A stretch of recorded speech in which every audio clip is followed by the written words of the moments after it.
I'll be touching on some of those topics today, but really wanted to focus first on a defensive system and making sure we as coaches are making choices that are going to put our players in position to succeed.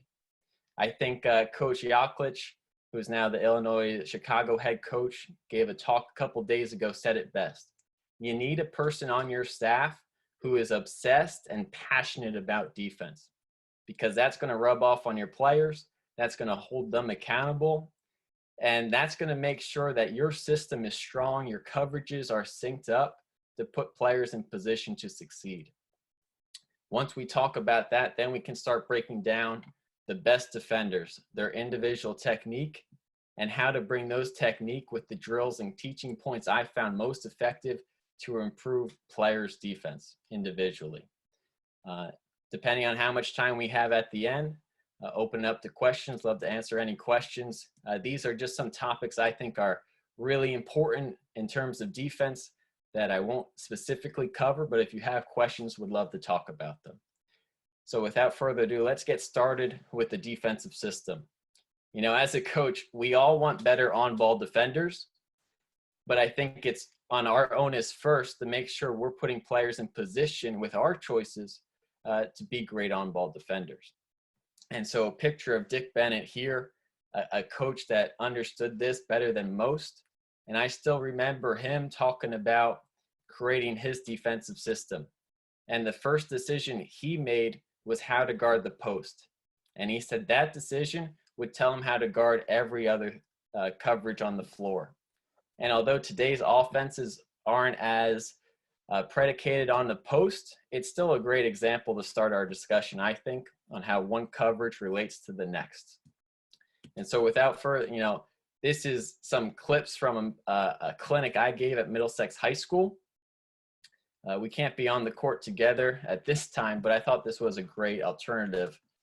So again, looking down here at the low post, that's the first decision Dick Bennett made. Let's say we're a team that's going to 3/4 deny high the low post player. Then we got to think, what are the weaknesses of that coverage? Obviously, for this wing player, the baseline entry pass is going to be open. And in today's game, probably a baseline drive with that post player sealing off help. So we're giving up two weaknesses of this coverage to the baseline. So when we think about guarding the ball, obviously we want our on-ball defender to be taking away baseline if we're going to 3/4 deny the post. This stance is very exaggerated for this clinic talk. But again, if they're taking away baseline, that's complementing our post coverage. And so these coverages and these players are working to get the most out of each other. If we're a team that is going to take away middle, then obviously we don't want to leave this post defender out to dry with baseline drives and baseline feeds. We want these players to help each other in our system. So if we're going to take away middle, we need to change how we guard the post. We can front in either system. We can play behind in either system, but exclusive to taking away middle, you can also play the low side. And again, these coverages are going to mirror each other and help each other get the most out of defense. And so just some video examples of teams that use these coverages. Virginia, Tony Bennett, great pack line coach, on-ball player taking away baseline, post player playing 3/4 high. These players working in a system that helps each other. Baylor changing their defense this year, really a no middle team now. You can see this player working to get on the low side of the post player. Again, a Baylor clip taking away middle. This player on the low side leaves him available to go help on drives baseline. Another example, just making sure that it's a simple example, one from Dick Bennett, but coverages should help each other out. Same thing when we look at off-ball coverages. Down screen happens. How we're going to guard off the ball is going to impact how we guard the ball. So if we're a team that chases and tags these down screens, then our player on the catch is in position to take away baseline and guard the low shoulder. If we're a team that shoots the gap then we're in position on the catch to guard the high shoulder and take away middle. So again, our off-ball coverages and the choices we make as a system and a defensive coach are going to help our players when it comes time to guarding the ball. Gaps. Obviously, today's game is a lot more predicated on dribble penetration. And besides matchups, as a defense, we need to think our main combatant is how we shrink the space of the offense. And that's really how we guard in the gaps, how we position our off-ball players, how we close those driving lanes. And so if we're a team that sags the gap, think of a pack line team, sags the line of ball and man, then on these closeouts, we're going to be better positioned to guard the low shoulder and get to a closeout that takes away baseline. If we're an on the line, up the line team, then obviously on a catch, we're going to be able to close out to the high shoulder and take away middle. So again, our off-ball gap coverages are going to make life easier for our guys that go from off-ball to guarding the ball. Chris Mack, Xavier head coach, pack line guy, great defensive coach, guys in the gap, closing out to the low shoulder. Frank Martin gave a great talk last week. He's a guy that really gets up in the passing lanes so that his players are in position to take away middle on the catch. And then finally, probably the biggest issue in today is how to guard the pick and roll. And when I think about pick and roll coverages, the first thing I want to think about personally is how to make life easiest for the on-ball player.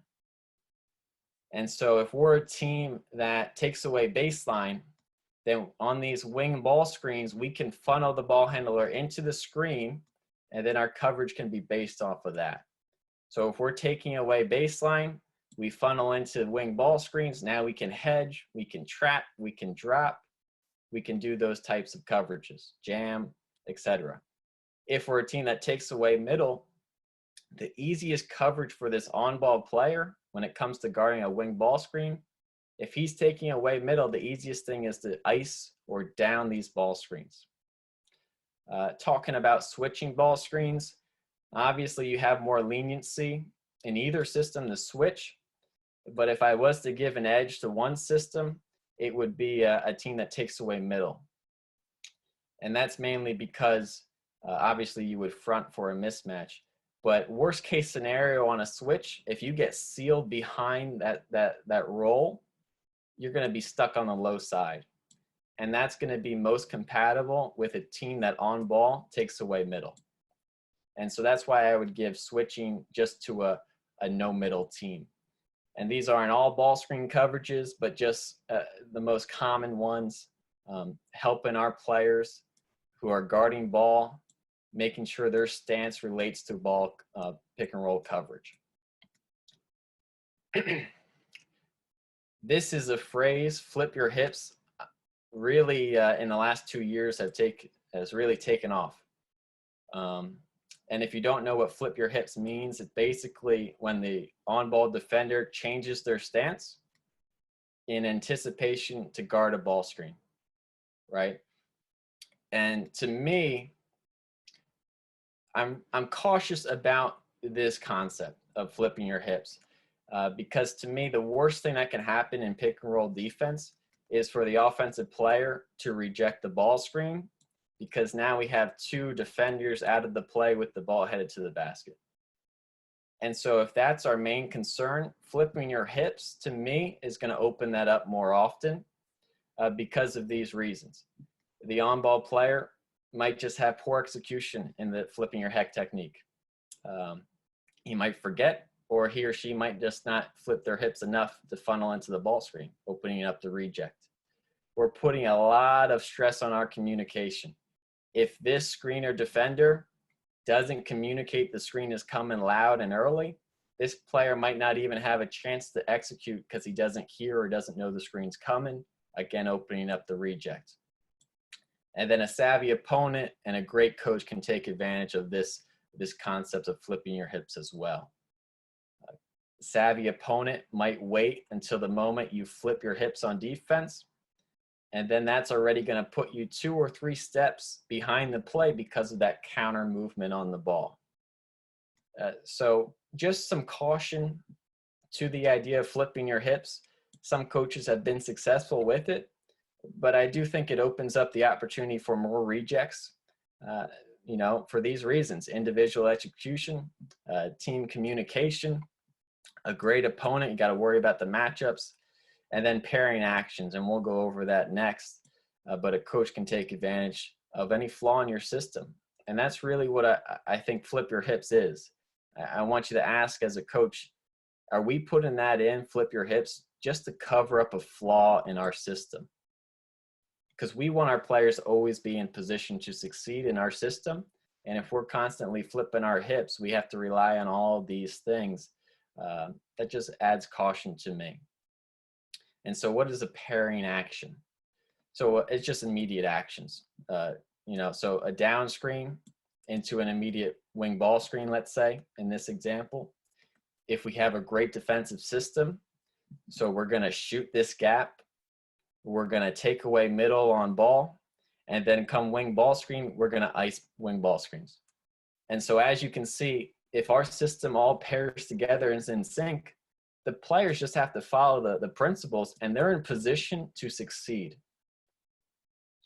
Imagine, though, if we're a team that does all these things but then hedges the wing ball screen, then you have to imagine this guy or girl is following this screener, and because of this immediate action, the reject is going to be wide open. They're going to have to flip their hips. They're not going to be naturally in position to guard immediate actions. And so as a coach, if you see a flaw in an opponent's defensive system, you can pair actions to take advantage. The best example to me goes back to 2014, Spurs versus Heat in the NBA Finals. The Spurs did this exact action, floppy action into wing ball screens or step-up screens, to really exploit the Heat's aggressive, no middle defense that trapped pick and rolls. And it really opened up lanes to the basket, open players, and really the beautiful game that the Spurs were known for. And so pairing actions is something to think about. Can your defensive system handle? The most common one is probably the back screen, ball screen, chin action. And think about that. Out of the Princeton formation, usually you're guarding a back screen. How do you want the screeners, that usually the big, how do you want them to help on that back screen? If you want them sagging off to protect against the lob and the over the back, or the over the top pass, then come an immediate ball screen, they're not going to be in position to hedge or trap.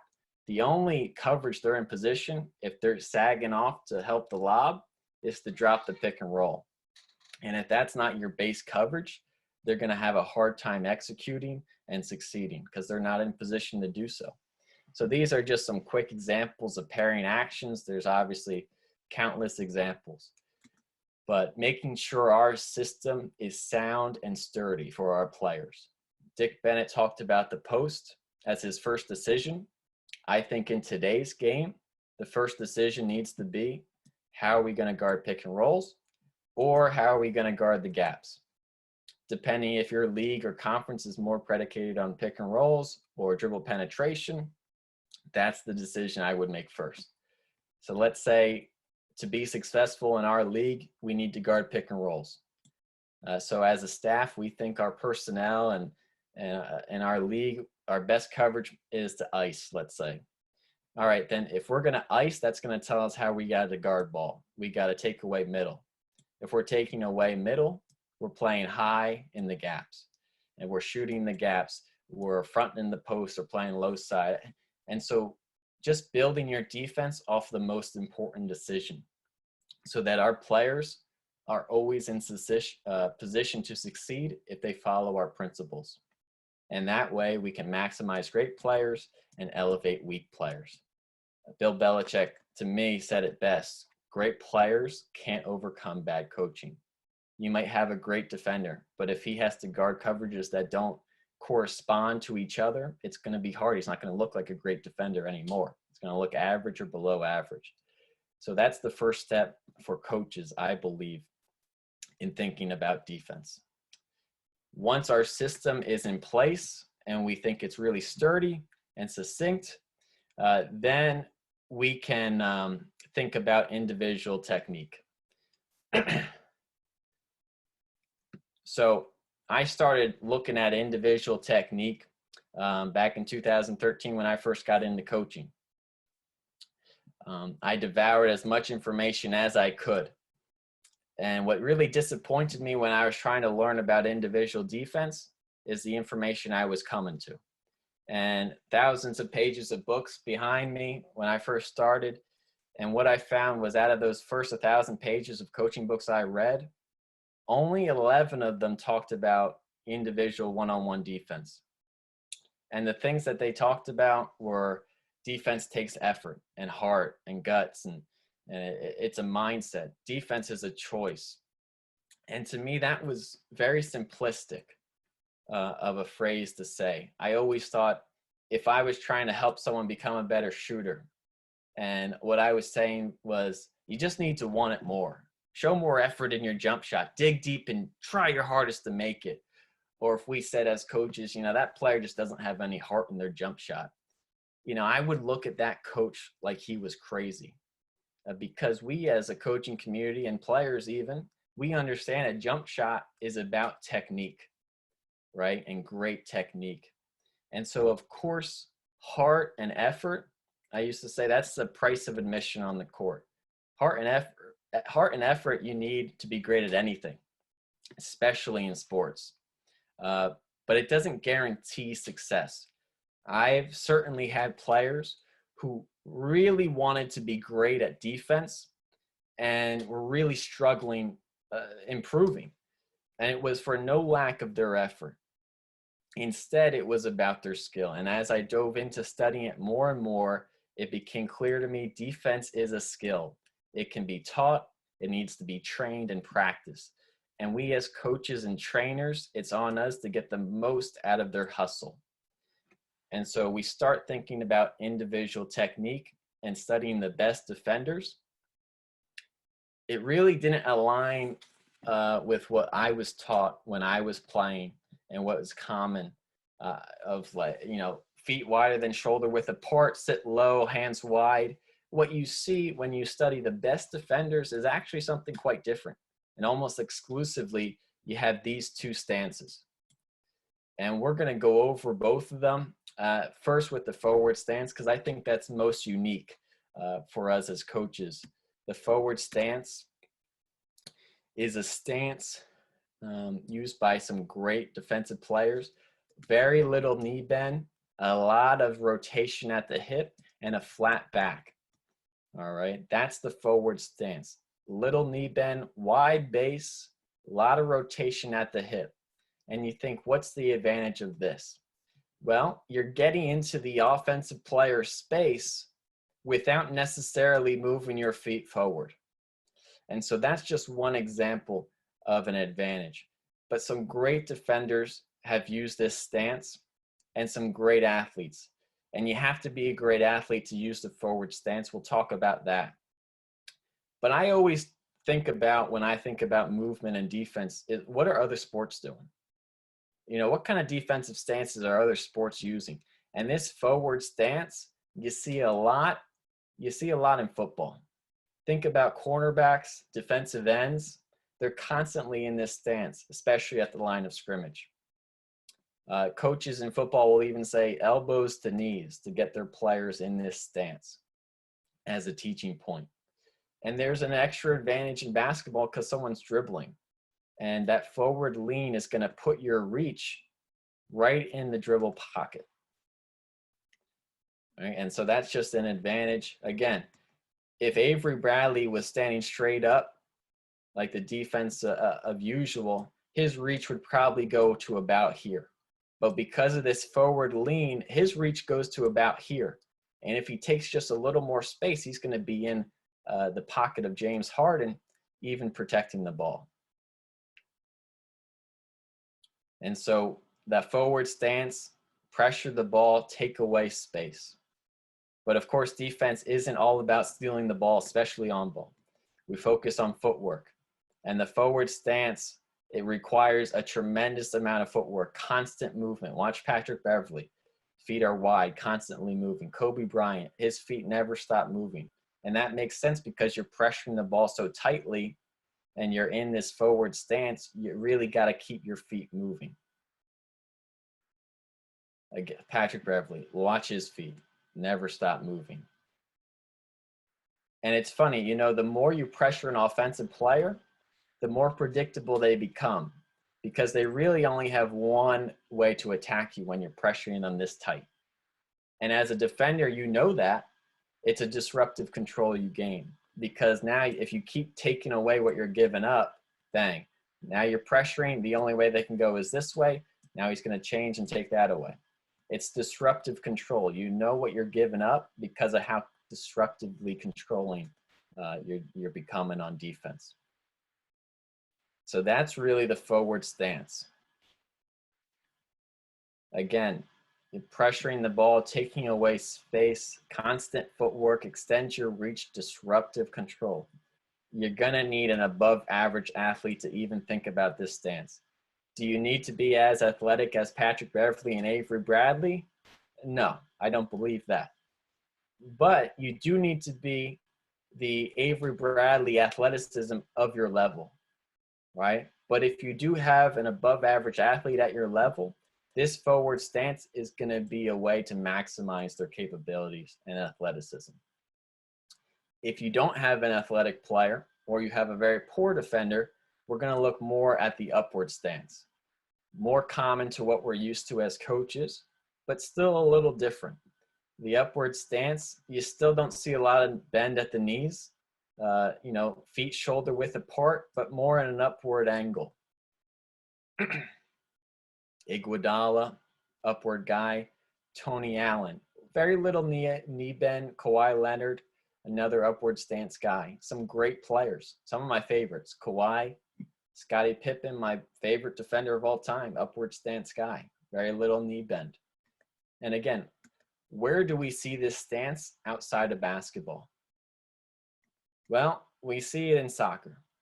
And you think about soccer, the ball's on the ground and they're not getting low to the ground. You know why? Because in soccer, your goal is to contain the dribble, to stay in recovery mode and keep the ball in front. And so when we talk about defense in basketball, that's the goal of the upward stance. And just in stealing terms, the forward stance puts your reach forward. The upward stance keeps your reach wide. And so you get some of these wide steals here at the extent of your wingspan. And I've had players become tremendous at this steal. And we'll go over the drills and concepts of building this. But again, stealing, definitely not important on the ball, especially early on for a player, especially a bad player. You don't even want them thinking about stealing the ball ever. Instead, we're going to focus on footwork. And the footwork and the upward stance is something we're not used to hearing. And I'll steal a quote that I heard Greg Popovich talk about defense. Think about the Spurs. Who has had a less athletic advantage than the Spurs over the last decade? They always have a disadvantage in terms of athleticism. And that's why you see so many of them use the upward stance. And the phrase Popovich uses to start teaching defense, just keep backing up. Just keep backing up. And you'll see Kawhi do it perfectly here. Another angle, just keep backing up. This is the gap we want to maintain. We want to stay in between the ball and the basket, always in front of our opponent, so that we're always there to contest any shots and challenge any opportunities at the rim. Gary Payton, another guy who used this technique of just keep backing up sometimes, making sure he's always there to contest a jump shot. Iguodala on LeBron, almost exclusively, just keeps backing up. Why? Because you're not going to give a great player anything easy. No easy layups, no open shots. You're always going to be there to contest, and you're going to force them to have to make plays over you.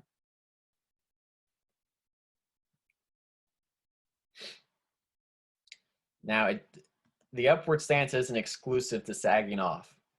Scottie Pippen was a great pressure player in the upward stance. Okay. Tony Allen, a great pressure player who used the upward stance. And the most important thing, especially when we get to drilling, about the upward stance especially, is staying square. Keeping your hips square to the offensive player. You see Scottie Pippen does it beautifully here, always getting square. Squaring up the offensive player. You never want to see, and you never see, from a great defender, this drop step on defense. And I know some coaches teach it, but to me, the drop step just opens a line to the basket. Instead, we want to keep exploding square, even if it is backwards, but also square, square, square. Don't drop your hips. Even if you're sagging off, keeping the ball square, staying in front, no line to the basket. No angles. So upward stance, contain the dribble, stay in front, hips square, wide reach. Everything you're forcing is a contested opportunity. You don't need a great athlete. You just need someone that understands and willing to practice it.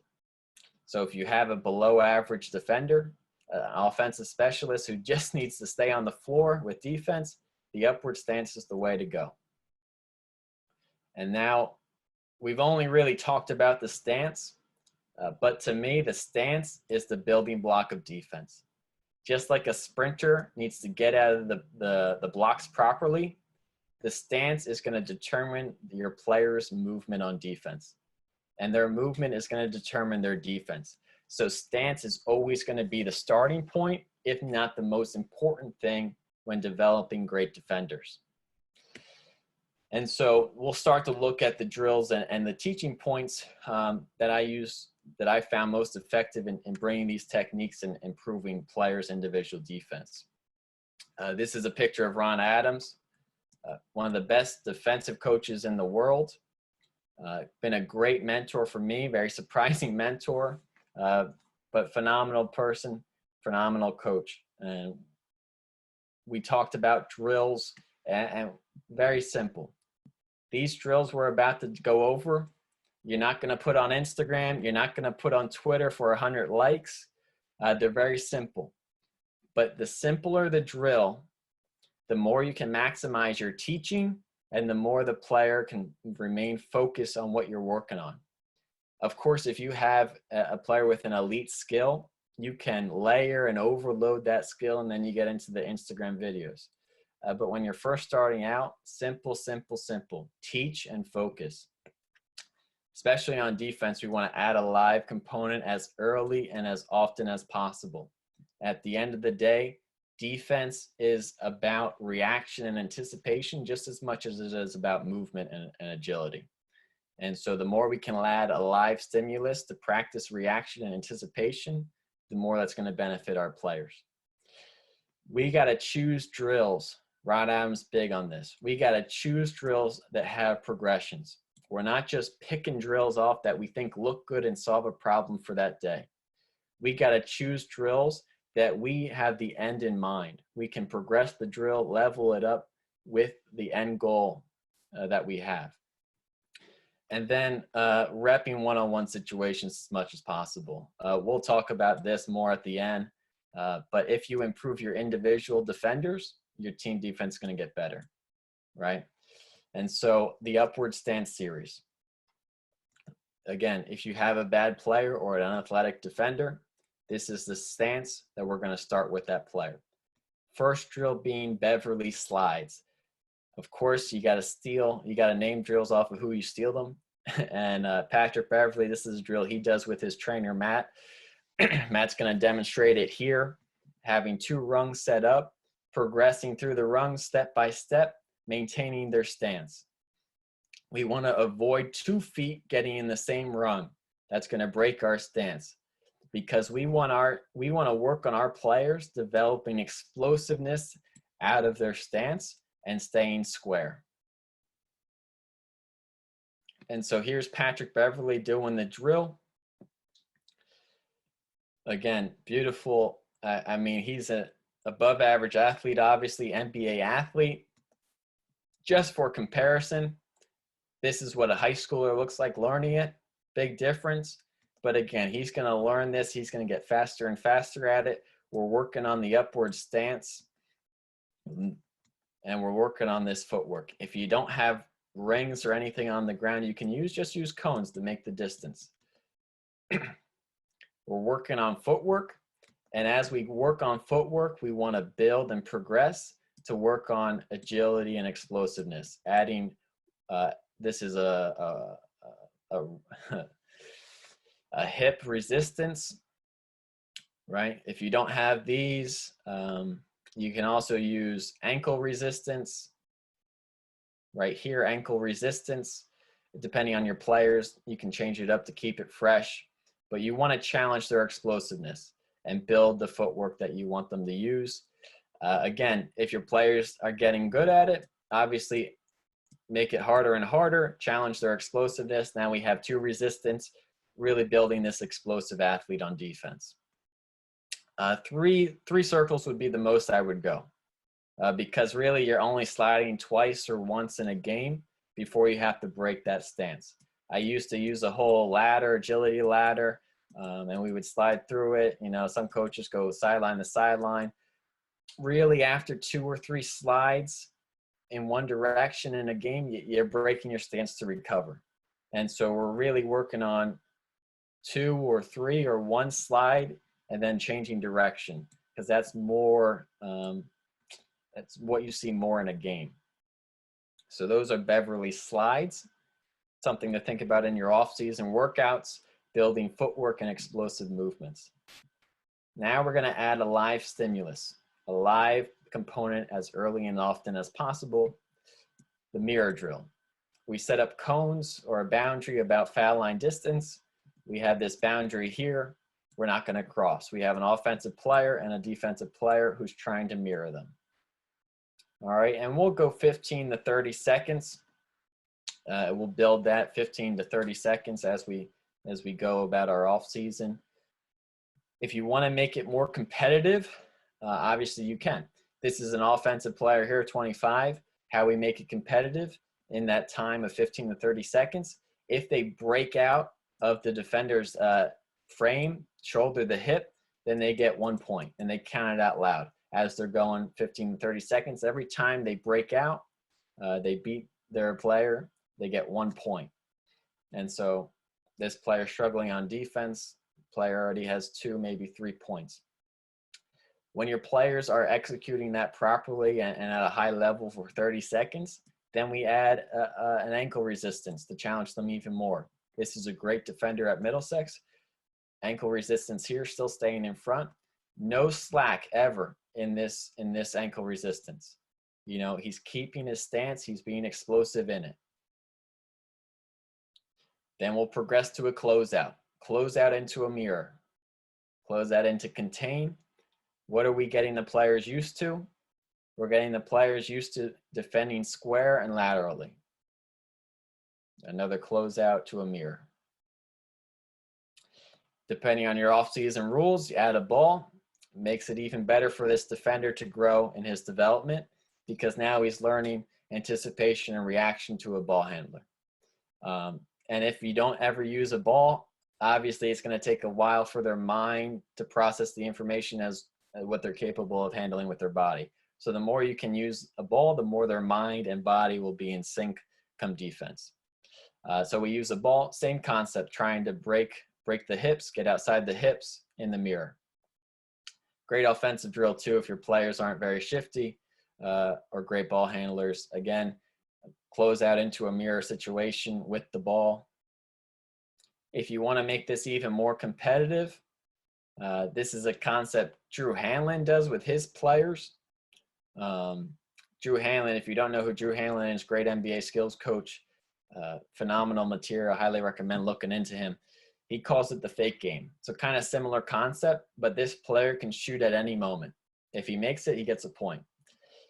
He also gets a point if he fakes the shot and the player buys it and he breaks the hip. So now we're working on hesitations and we're adding a shooting element to the game. if you want it, this player needs to be incentivized, obviously, to go for fakes. So what Drew Hanlon does is if they get a hand on the ball, if they block it, if they block the shot at all, they automatically win the drill. You play to 7. So just another way to add different things to these drills to keep your players engaged and competitive. And then the last series in this upward stance series is close the gate. And so close the gate, one of the most crucial drills, building on the footwork and the lateral quickness we've been working on. You set up a gates straddling the elbows, and now the player has to cut off the offensive player who's trying to win the drill by getting through a gate. And what we're working on here, this is very important. This is one of the most crucial drills. We're trying to eliminate the drop step as a reaction to an attack. Because if they drop step for this attack, they're opening up a lane to that gate and they won't close it in time. And so what we want our players to do is we want them to move and explode laterally and square. So you'll see it here, great example from this player. He's moving back and laterally explosively in his stance. All right, and closing that gate. We start the drill with no fakes. So the offensive player is just holding the ball and they choose a cone and they go for it. And then we'll progress to jabs. So now the offensive player can jab and he's trying to get through the gate. We want to build on success. So we start the drill easy and we add layers to it like the jab right now. Jabbing, cut him off, stay square. Jabbing, getting ready to explode laterally and close that gate. It's not always going to look good, especially early on. This player gets toasted. It's not always going to look good. But we want to eliminate guys dropping their hips as a reaction. That's what we're focused on. No need to over-teach in this drill. It's simple drill, like we talked about. If the teaching's done properly and the player's focus is on improving his defense and lateral square movement, then they're going to improve naturally through the drill and experience. You can see great improvement there by that player in a 10-minute span. Same thing here. This player fell for this same jab step, and 10 minutes later, he's locking down that player. Great drills allow players to improve through the drill. After we do jabs, now we're doing a live dribble. Offensive player starts dribbling the ball. Player's got to be ready to, it's not always going to look good early on, especially if you're trying to make a bad defender good. But we're trying to eliminate and preach not dropping our hips. And so your players will naturally get better in the drill as their competitiveness and focus continues. Great, phenomenal defense, moving back and lateral, staying square. Beautiful defense. Add a closeout element to it. Close the gate, closeout, toss the ball, closeout. Learning how to defend against catch and drive opportunities. Don't get handsy, don't drop the hips. It's not going to look great, but they'll get better. Teach and give them time. Those are the 3 main and essential building blocks to developing a better defender. Once they're able to guard the ball and keep it in front, keep it square, now we're able to think about how they can play in our defensive system. And that starts with tracing the ball. Everyone's done it, I'm sure. Nothing new here, not putting it on Instagram, but a very important thing to do. Tracing the ball, very simple, right? Hands on the ball, giving space, taking away space, active feet. We use the term comfy quarterback, okay? We do not want this player to be a comfy quarterback. You think about football. If a quarterback, I don't care how bad he is, if he has a clean pocket, he's going to be able to slice apart your defense. Same thing on basketball. If we're just standing here with our hands down, looking at the offensive player, they're surveilling our defense, ready to pick it apart. And if they see a backdoor cut, they're going to hit that on time, on target, and kill our defense. But if we have a hand on the ball, maybe that delays his vision, maybe that delays her pass and accuracy, and now we've made an open backdoor cut into something maybe a little later that we can recover and contest to. So very important drill And important that your players understand we don't want any comfy quarterbacks. This is, you can always add concepts of the fake game, pump fakes, actual shots. That's something I would talk a lot more about if we were to cover closeouts, but just something to think about, throw in there. But even at the NBA level, active hands on ball, tracing the ball can disrupt the play. And if it can disrupt the play for NBA talent, of course, at every level, it's important. Active hands on the ball, disrupting vision, disrupting timing. On-ball stunts. We talk a lot about, you hear coaches talk a lot about stunting off the ball. Well, we don't want any comfy quarterbacks, even if they're dribbling. They can't just be dribbling the ball down, surveilling our defense. We constantly want to be stunting at them, making them and reminding them that we're guarding them. So we stunt and take away space, give space. Take away space, give space. Make this player remember you're guarding them. And again, you pair up, you go to a basket, you call out on-ball stunts, and they practice it, right? Trace the ball, you do it around the three-point line. Simple drills, but drills you gotta practice, I believe. This is a great player at stunting for us at Middlesex, defensive specialist. He really embraced this tactic that I heard from Clyde Drexel. Just a little extra credit tip I heard.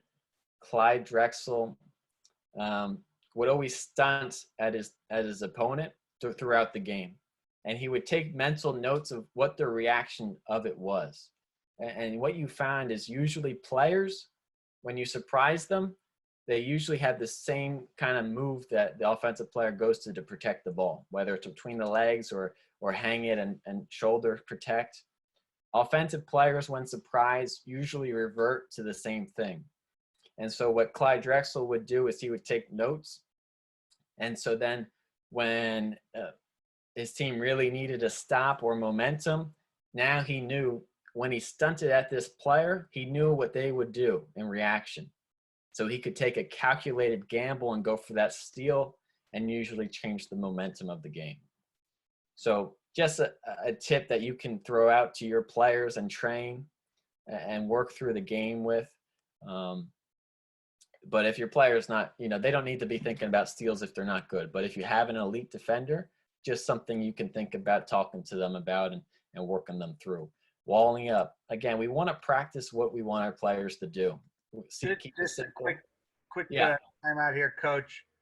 Last 4 minutes, however you want to, in case you want to, however you want to do it, right? Gotcha. So last 4 minutes here.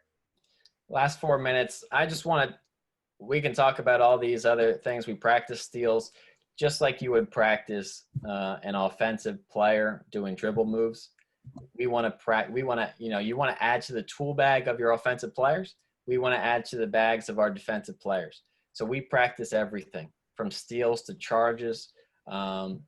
We would use, if you're practicing offense, you usually use dummy defenders or a cone. If you're practicing defense, you use dummy offense, right? So we practice everything. The players need to know if they're capable of doing it. Some drills, if I'm just going to have 4 minutes here, some drills I want to talk about. This is the forward stance series. So not much changes, right? You want to start with footwork in our stance. And then we want to progress through the Beverley Slides with a different stance. If you have an athletic player, you're teaching the forward stance 12 seconds of hell, 4 seconds of pivots, 4 seconds of dribbling, 4 seconds of pivots, constant movement of the feet, constant pressure, not just tracing the ball if you're a forward stance guy, but disrupting it. And then we go one-on-one box. So we're going to give a barrier about the distance of a paint. This player is trying to create separation about an arm's distance away for a point in 30 to 15 seconds. This player is trying to stay tight the entire time. So another drill we would progress. And then one-on-one lane is a great drill I want to mention here. Offensive player is trying to get to the top of the key within the lane lines. We are pressuring the ball in this series, and so we're going to reward turning the ball. So we're counting 1 turn, 2 turns, 3 turns. That's 3 turns. When they get to the top of the key, they switch. This player forced 3 turns. So he's going to get 3 dribbles to score. So we reward the defensive player for the work they just put in to the offensive end. So that's a great drill. One other drill I'm just going to talk about before I talk about one technique is one-on-one full court pest. We all do one-on-one full court probably, splitting the court rim to rim. Stay on your side. You got both sides going. They're trying to score one-on-one. One-on-one pest, you just add a little wrinkle. If the defensive player gets his hand on the ball, they change at that spot, offense to defense. So we're really rewarding guys, pressuring the ball, disrupting the ball, and it really incentivizes and elevates the competitive level of one-on-one full court. And it teaches guys naturally when to gamble, when not to gamble, how they can recover, and they'll learn through a great drill. And I'm going to open it up for questions, but this is the last thing I just want to talk about, pick and roll. If you're a great on-ball defender, naturally, if this person can't handle your defense in a game, they're just going to call for a pick and roll. And if you can't guard the pick and roll, you're not going to be a great on-ball defender. So a lot of players put their hand on the hip in order to kind of get control and leverage to go over top of the screen. In my experience, that kind of is a long distance. You don't really have leverage. You kind of lose contact. It's hard. This is much more effective. Coach Cal at Kentucky is the only coach I've ever heard teach this, and it's been phenomenal. It's forearm over upper arm. All right, that's going to keep your players tight. That's going to give them more leverage, and it's going to keep them at the same level of the ball handler as he goes over the screen. And so if you are a team that goes over ball screens, forearm over upper arm is going to be something to add immediately to your teaching concepts. And so these are just some closing thoughts. We don't just want to talk about Frank DeHeel's analytical study. He compared minutes played to a player's value on offense and defense in the NBA. Basically, he found us as coaches, play the offensive player 4 extra minutes compared to a player who has the same impact on defense. And so it just says, we as coaches probably have a little bias to offensive specialists by 4 minutes compared to defensive specialists, and just something to think about. And then, practice individual defense. I know I'm guilty as a coach, spending a lot of time on help rotations, scrambles, X-outs, really the worst case scenarios. And what I started to ask myself is, well, if we just improve the on-ball defender and have great individual defense, we're going to get away from a lot of those scramble situations more if we just practice it more. So ask yourself, is the level we practice our team defense on par with the level we practice our individual defense? And so, Lee, I'm just going to put up my email and my Twitter if anyone needs to reach out for more questions. And obviously, my YouTube channel has a lot of content, breakdowns, and more videos that you can watch. All right. So I'm sure we could go another hour, but unfortunately, we're out of time because we're starting back up here at the top of the hour. But so much stuff. Thank you, Mike. This was fantastic, and really love the breakdown and the visuals to support it. Very well done. So we will say goodbye to Mike, and hopefully we'll see him on here shortly in one of the other panels looking in. Thanks so much. Thank you, Lee. Bye-bye.